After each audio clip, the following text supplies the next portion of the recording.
Graça e paz, pessoal, beleza? Espero que todos estejam bem. Luiz aqui de volta. Nós estamos retomando os nossos estudos bíblicos, né? Para quem não sabe, está chegando aqui no vídeo, nós temos um grupo de WhatsApp, onde nós iniciamos estudos bíblicos, né, da palavra de Deus, buscando a profundidade, o amadurecimento espiritual a partir da palavra de Deus. E com esses estudos, né, a gente pegava um capítulo, né, da Bíblia e a gente pegava alguns pontos de destaque, né, visando observar a história bíblica, tentar conectar uma história com a outra, para que a gente tivesse, né, uma leitura devocional da palavra, para que a gente tivesse um estudo profundo por semana aí da palavra e também fazer conexões entre as histórias, a gente entender como a Bíblia funciona como um todo. E a gente está trazendo um formato diferente agora para esses vídeos, né? Para quem acompanhava, a gente fazia a partir dos documentos do PDF. Isso nós vamos continuar produzindo, só que agora, ao invés da gente ir para os áudios, né, a gente vai buscar agora também trazer isso em formato de vídeo para que você possa olhar para o meu rosto, que não é muito bonito, mas assim a gente tem uma proximidade maior, talvez trazer um pouco mais de dinâmica para o estudo, e essa é a nossa intenção. Espalhar a palavra de Deus para o maior número de pessoas e também visando o amadurecimento, a profundidade bíblica, tá bom? E aonde nós vamos começar hoje, né? A gente vai começar aqui a partir da história de José, Gênesis 37, e a gente vai ver o início dessa história aqui, pegar alguns pontos de destaque em Gênesis 37 e aplicar para a nossa vida. Então vamos lá, uma introdução rápida, né? Importante é que a narrativa de Gênesis como um todo, né, ela tem algumas seções. O primeiro bloco de Gênesis, né, vai focar na construção do universo, em Deus construindo, né, criando todas as coisas, né. Depois disso, ele vai mostrar como que a humanidade foi se desenvolvendo, como ela foi se corrompendo com o passar dos anos. E aí, a partir da história de Abraão, a gente inicia um segundo bloco, né, que é a narrativa dos patriarcas, né, os três principais patriarcas aí de Gênesis, que é Abraão, Isaac e Jacó. Qual que é a ideia de Deus com esses três patriarcas, né? É formar para si uma nação, e essa nação honrando ao Senhor, a partir das leis, a partir da sua santidade, identidade, alcançar outras nações que pudessem viver de maneira correta diante do Senhor. Afinal, a humanidade havia se afastado do pecado. E aí, Abraão, Isaac e Jacó mostram o início dessa família de Deus, desse povo que o Senhor escolheu para si, como eles vão se desenvolvendo. Só que depois de Jacó, a gente entra na história de José, que é o nosso foco hoje. E quando a gente chega na história de José, a gente tem uma mudança de narrativa no texto. Porque aqui o foco vai ser voltado para ele. E José, ele é uma história de transição. Por que de transição? Vai explicar, né? A história de José vai explicar como que Israel desceu ao Egito. Porque quando a gente entra em Êxodo, a gente vê que o povo de Deus ele tá no Egito. Como que Aí, por exemplo, o leitor de Êxodo, né? Supomos que ele não leu Gênesis, ele chega direto para Êxodo. Nossa, como que esse povo chegou aqui? Por que eles estavam aqui? Aí a história de José explica. Por quê? Houve uma grande fome em Israel, né, na Terra Prometida, e Deus precisou salvar o seu povo, né, dessa fome, para permanecer esse povo como ponte de salvação para todas as nações do mundo. E a história de José que vai explicar como que Deus salvou essa família. E além disso, aí agora um ponto um pouco mais teológico, né, e não panorâmico, é mostrar como que Deus usa o mal humano, como que Deus usa uma história para cumprir os seus propósitos divinos e soberanos. Então, basicamente, é isso que a história de José vai trazer para nós. Uma história que vai demonstrar que aquilo que parece injustiça, caos, traição, na verdade é Deus construindo uma redenção por caminhos que ninguém esperava. Então é Deus mostrando uma redenção maior, que não é apenas a redenção ou a reviravolta de José, mas a redenção e a reviravolta de todo um povo que estava passando fome. Beleza? Então, vamos lá, né? A história de José, né, no início do capítulo 17, a gente vai observar que era marcada por uma tensão familiar. Por que que essa tensão familiar existia? Porque os irmãos de José já percebiam de antemão que José era um filho preferido de Jacó. Um dos pontos que prova isso para nós é porque Jacó amava Raquel mais do que as outras esposas. A maneira como Jaquel não, né? A maneira como Jacó se dedica a Raquel é diferente, né? A maneira como ele chega até ela é um pouco diferente de como ele chega até as outras mulheres. Então, antes mesmo dos famosos sonhos de José chegarem até ele, os irmãos dele já não gostavam dele, já tinham um ódio ali, então já havia um conflito interno entre aquela família, já havia uma tensão familiar ali entre eles. E aí, o que que acontece? Chega um momento, né? Eu tô com uma colinha aqui, então eu vou seguindo o vídeo utilizando ela. O que que acontece? Chega um momento em que Deus fala com José através dos sonhos. E aí, o que que acontece? O José, né? Ele vai ter dois sonhos. O primeiro sonho, ele vai ver alguns feixes se curvando diante dele. E no segundo sonho é o sol e a lua e as estrelas que se curvam diante de José. E aí o que que acontece? Esses sonhos são sonhos de Deus para José. E José, ele não tinha dimensão do que aquilo significava. Ele não sabia o que Deus de fato estava mostrando para ele. Isso é muito real na nossa vida. Muitas vezes Deus fala algumas coisas com a gente e aí a gente fala assim, nossa, mas por que isso está me incomodando, né? Ou por que eu não consigo tirar isso da minha cabeça? Particularmente, isso acontece muitas vezes em momentos de devocionais, né? Ou algumas vezes quando eu tô conversando com alguém, às vezes eu tô falando com uma pessoa, a pessoa fala uma coisa para mim, nossa, e aquilo fica na minha cabeça, e aí eu vou orar, e aí o Senhor, no momento de oração ou de leitura da palavra, aquilo salta de novo para mim, eu falo, nossa, mas por que que isso está me incomodando? Por que que isso está na minha cabeça? E aí passam alguns tempos, né, alguns dias, semanas ou meses, e eu vivo aquilo que estava me incomodando, e a situação chega, e eu utilizo aquela frase ou aquela palavra que estava me incomodando para passar por aquela situação. E aí ali a revelação se torna mais completa, ela fica mais clara. E aí aqui José, ele estava numa situação semelhante. Ele não entendia 100% por que ele estava tendo aquilo, né? Ele não tinha noção. Isso aqui é uma chave para nós. Às vezes quando Deus fala conosco, quando ele revela algo da sua palavra para nós, quando ele nos incomoda para algo, nem sempre a primeiro momento a gente vai ter tudo claro, não. Na verdade é o Senhor colocando, acendendo uma luz para nós, algo do tipo assim, ó, talvez para uma próxima estação ou para algum tempo você vai utilizar isso. Então guarde isso na sua memória, porque aquilo que eu tenho para sua vida tem a ver com esse incômodo que você está possuindo. E aí a gente precisa ficar atento ao Senhor comunicando com o nosso espírito e com a nossa mente, para que a gente possa não abortar do plano, da missão, não abandonar a nossa fé quando a gente passa por alguma tribulação ou quando a gente passa por algum desafio. Só que aí, o que acontece? José conta esse sonho para sua família. E aí é aqui que a tensão familiar ela aumenta. É nesse momento que a tensão familiar ela amplia. Antes dos sonhos, os irmãos de José já percebiam que José era o preferido. Uma coisa que eu esqueci de falar, mas que é importante, quando Jacó entrega a túnica para José, essa tensão aumenta ainda mais. E aí, quando José tem o sonho, isso aí é onde vai explodindo. Aí é onde as coisas explodem. E aí é onde aquele ódio dos irmãos de José chegam a um ápice extremo.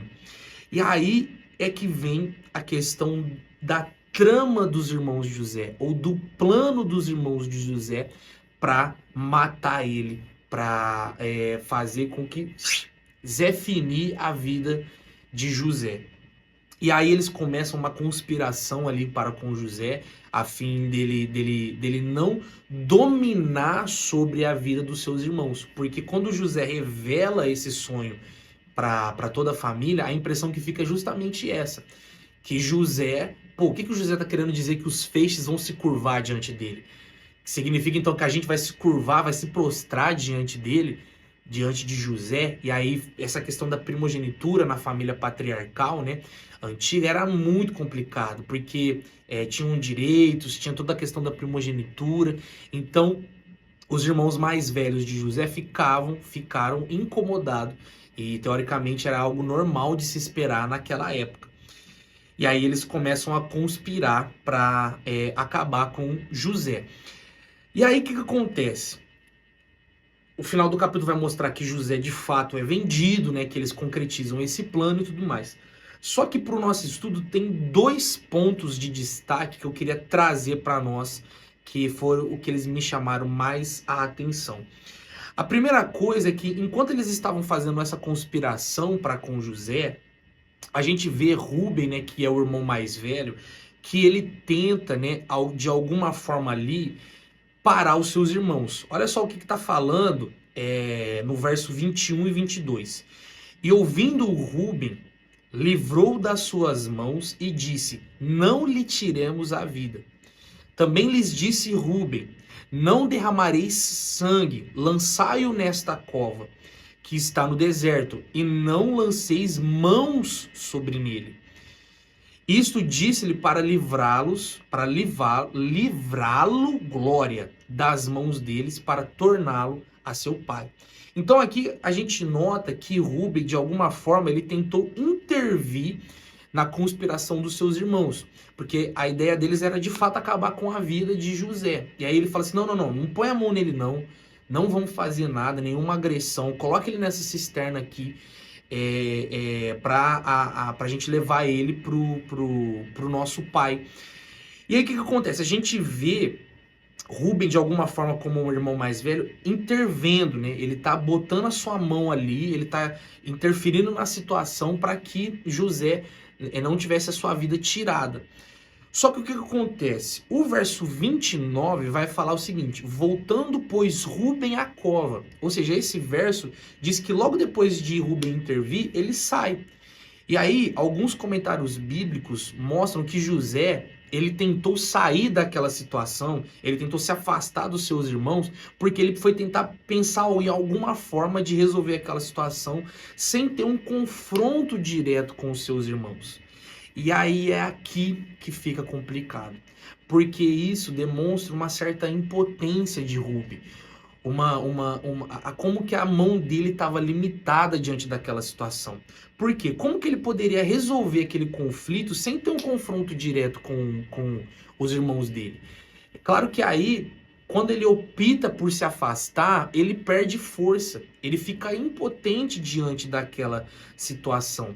Por mais que ele tinha uma boa intenção, por mais que ele estava correto em não acabar com a vida de José, por mais que isso seja legítimo, ele não queria trazer mal para José, ele queria que José voltasse a Jacó, que era o pai de todos, o fato dele não ter coragem é o que deixa a situação complicada. Porque boa intenção com pouca coragem ou sem coragem surte pouco efeito. Ou seja, boas intenções sem coragem plena não surte efeito algum. A situação ela vai se alavancar e ela tende a piorar. E muitas vezes na nossa vida, a gente tem situações ao nosso redor que são assim. Situações que precisam da nossa atitude, que a gente coloque a mão, que a gente põe a cara, que a gente tome a iniciativa, que a gente tenha confronto para a situação se resolver. E a gente omite. Por mais que a gente tenha uma boa intenção, às vezes a gente está até decidido no nosso coração, mas a gente não toma aquela atitude para fora e a situação não se resolve. Ou seja, é uma forma de omissão. A gente está não agindo de acordo com a nossa intenção. A gente não está agindo de acordo com a nossa decisão interna ou com a nossa moral interna. Muitas vezes a gente tem situações assim na nossa vida. Como, por exemplo, às vezes no trabalho, você tá lá diante de uma situação e aí aquilo é moralmente errado, aquilo é pecado diante do Senhor. Não tá correto aquilo. E aí você precisa agir, você precisa se posicionar. E aí você se afasta. Ah, não quero arrumar problema. Não quero me expor, não quero ter dor de cabeça. E aí a situação se agrava. Você poderia ser a solução daquele problema. Você poderia resolver aquele mal com um bem. Mas o fato de você se afastar para tentar resolver sem um conflito direto, sem um confronto direto, às vezes esse tempo ele vai passar. E aí quando você voltar para aquela situação, ela vai estar pior do que antes. O mal já vai ter surgido, já vai ter vindo à tona. Então, às vezes, a gente não, para algumas coisas, a gente não pode demorar. A gente não pode se afastar. A gente precisa ir diante daquela situação e resolver. A gente não pode colocar a responsabilidade nos outros, naquilo que está sobre nós. Muitas vezes a gente faz isso.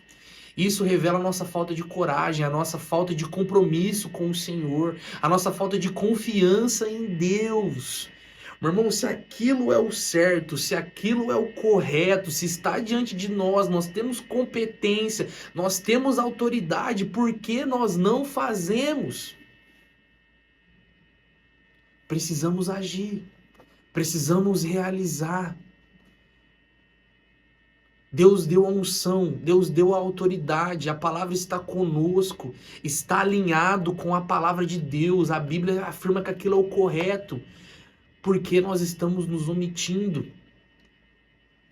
Isso revela a falta de confiança no Senhor. Porque se é correto, se aquilo é errado e precisa do nosso agir, independente das consequências, se vão gostar, se vão deixar de gostar, se vão falar mal, se vão falar bem, isso não importa para nós. O que importa para nós é a aprovação do céu, é a aprovação do Senhor.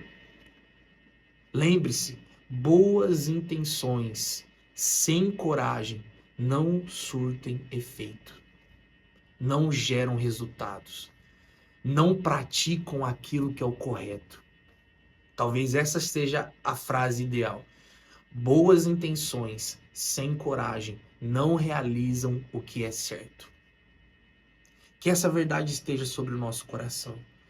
E aí, continuando o estudo, um outro ponto de destaque que me chamou muita atenção é a proposta de Judá. Por que acontece?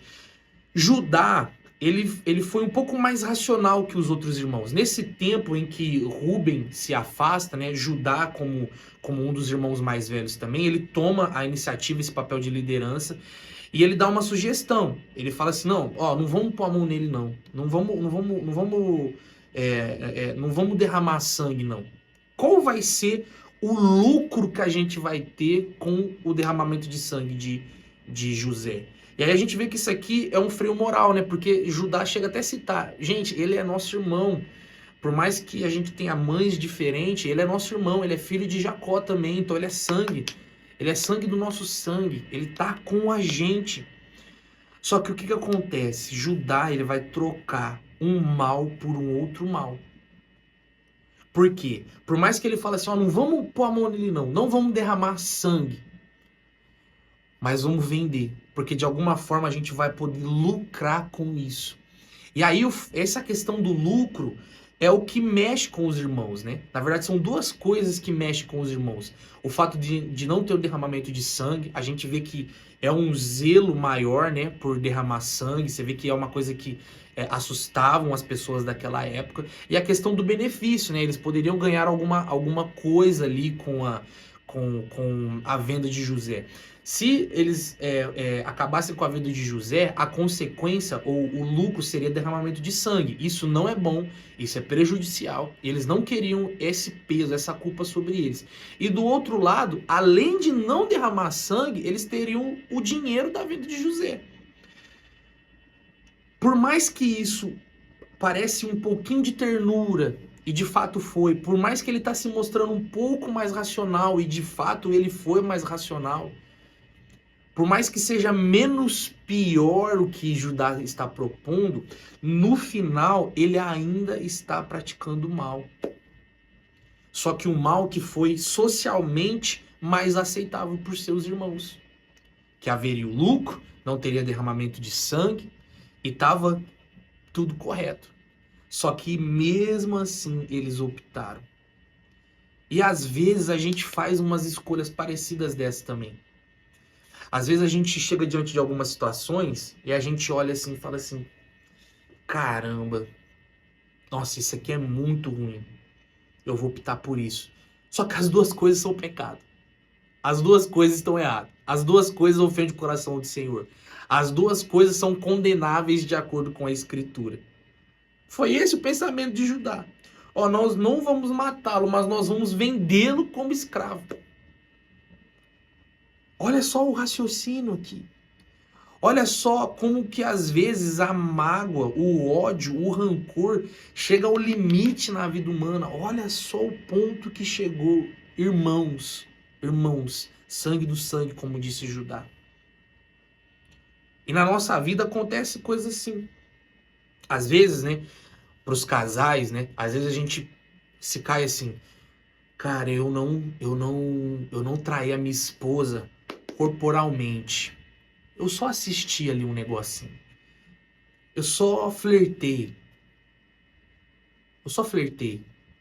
Dei um abraço diferente. Ó, eu não cheguei a mentir pra pessoa de fato. Eu só escondi. Só não falei o que eu fiz. Ó, não, eu não fui lá e joguei tudo pro alto, pro ventilador. Não, eu só fiz um comentário. Que no caso é uma fofoca. Olha só como que a gente se pega assim também. A gente pega coisas que são socialmente aceitáveis, como por exemplo, às vezes a gula, né? Ah, não, eu não faço isso e tal, mas eu como bastante e tudo. É pecado do mesmo jeito. Irmão, entenda uma coisa. Se você quer profundidade com Cristo, se você quer estar mais ligado ao Pai, ao coração do Pai, escolher o menos pior não basta. Você precisa escolher o que é certo, que no caso era não fazer mal para José, era devolver ele para o pai, para Jacó. Era esse o correto. Escolher o menos pior não te torna indesculpável diante de Deus. É pecado do mesmo jeito.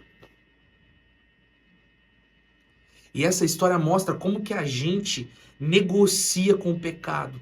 A gente quer justificar o injustificável, procurando desculpa para negociar. Ó, mas eu pequei só até aqui, que não. A nossa consciência tá assim. Claro que a gente não fala esse termo, né? Mas a gente fica tipo assim: ah, não, mas eu fiz isso. Irmão, vai ler na Bíblia. É errado, é pecado do mesmo jeito. Cadê a sua profundidade nas Escrituras? Cadê a sua profundidade? Cadê a sua sensibilidade para com o Espírito Santo? Para escolher o que é certo, não o menos pior.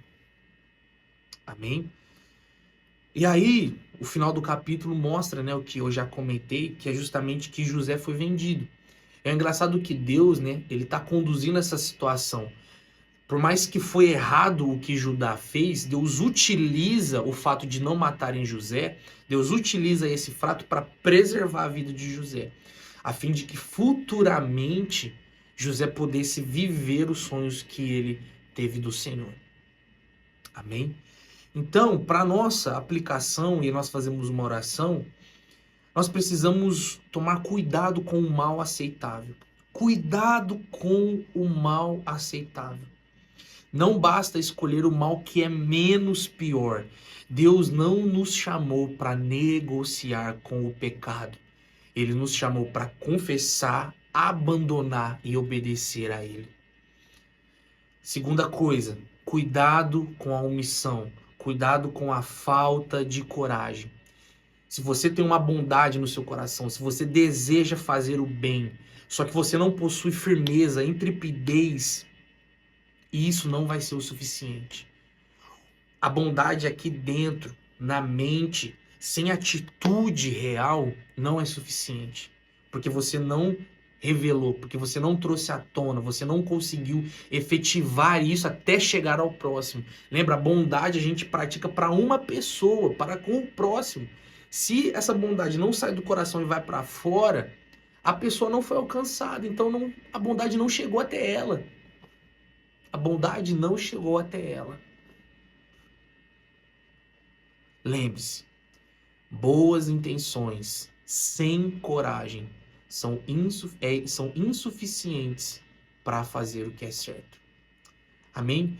Essas são, claro, o capítulo de Gênesis, na verdade toda a escritura, um capítulo inteiro, se a gente for pegar para estudar, a gente tira muitas lições.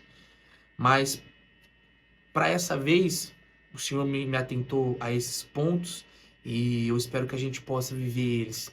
Em nome de Jesus. Convido você a fechar os seus olhos para nós fazermos uma oração e encerrar. Senhor Jesus, te agradeço, Pai, por essa palavra. Te agradeço pela tua palavra, que é rica, profunda, eficaz. Quantos ensinamentos nós temos, Deus, na tua palavra. E hoje, Deus, os dois mais fortes, que foi a questão de nós omitirmos muitas vezes, sermos omissos ao fazer o bem.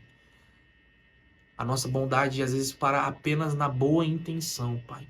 Que a gente venha ser, Deus, pessoas corajosas, pessoas que irão se levantar e vão ter o conflito se for necessário, mas não vão abrir mão da tua palavra. E além disso, Pai, nos faz pessoas que não negociam com o pecado. Nos faz filhos teus, discípulos de Cristo, que não negociam com o menos pior, mas abandonam tudo para viver a tua vontade e obedecer o teu coração. Que essa seja a realidade da nossa vida, Senhor, em nome de Jesus. Amém e amém.